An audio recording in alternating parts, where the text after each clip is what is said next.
അറിവിൻ്റെ അക്ഷര വെളിച്ചത്തിലേക്ക് കാലെടുത്ത് വയ്ക്കുന്ന എല്ലാ കൊച്ചു കൂട്ടുകാർക്കും സ്നേഹത്തിൻ്റെയും കരുണയുടെയും കരുതലിൻ്റെയും സൂര്യകിരണാശംസകൾ നേരുന്നു.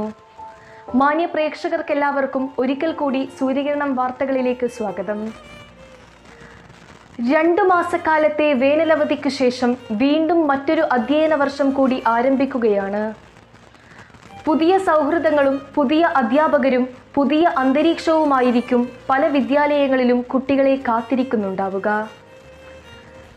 വ്യത്യസ്ത ചിന്താഗതിക്കാരായ ഒരുപറ്റം വിദ്യാർത്ഥികൾ ഒരു കുടക്കീഴിൽ ഒരുമയോടെ ഒറ്റക്കെട്ടായി തീർക്കുന്ന ഒരു വസന്തോത്സവമാണ് ഓരോ അധ്യയന വർഷങ്ങളും.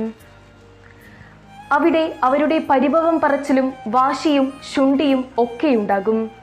പക്ഷേ അതൊക്കെ അല്പനേരത്തേക്ക് മാത്രമായിരിക്കും.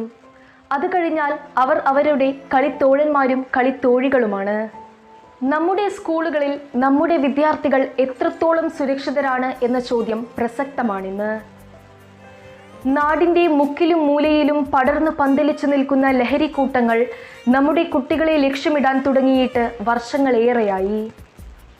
അവരെ പൂർണ്ണമായി ഇല്ലാതാക്കി അതിനൊരു ശാശ്വത പരിഹാരമുണ്ടാക്കാൻ നമുക്കോ നമ്മുടെ സംവിധാനങ്ങൾക്കോ ഇനിയും കഴിയുന്നില്ല.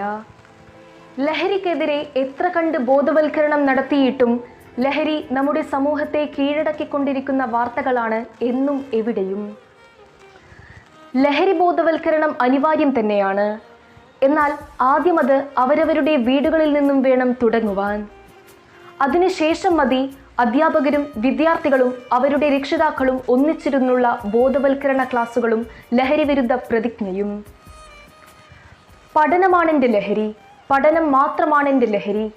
എൻ്റെ ലക്ഷ്യത്തിന് മാർഗതടസ്സമാകുന്ന ഒരു ലഹരിക്കും എന്നെ കീഴടക്കാൻ കഴിയുകയില്ല. എല്ലാ കൂട്ടുകാർക്കും ഒരിക്കൽ കൂടി ആശംസകൾ നേരുന്നു. എല്ലാവർക്കും നല്ലത് വരട്ടെ. വാർത്തകളും മറ്റു വിശേഷങ്ങളും അറിയിക്കുവാൻ താഴെ കൊടുത്തിരിക്കുന്ന വാട്സപ്പ് നമ്പറിൽ ബന്ധപ്പെടാവുന്നതാണ്.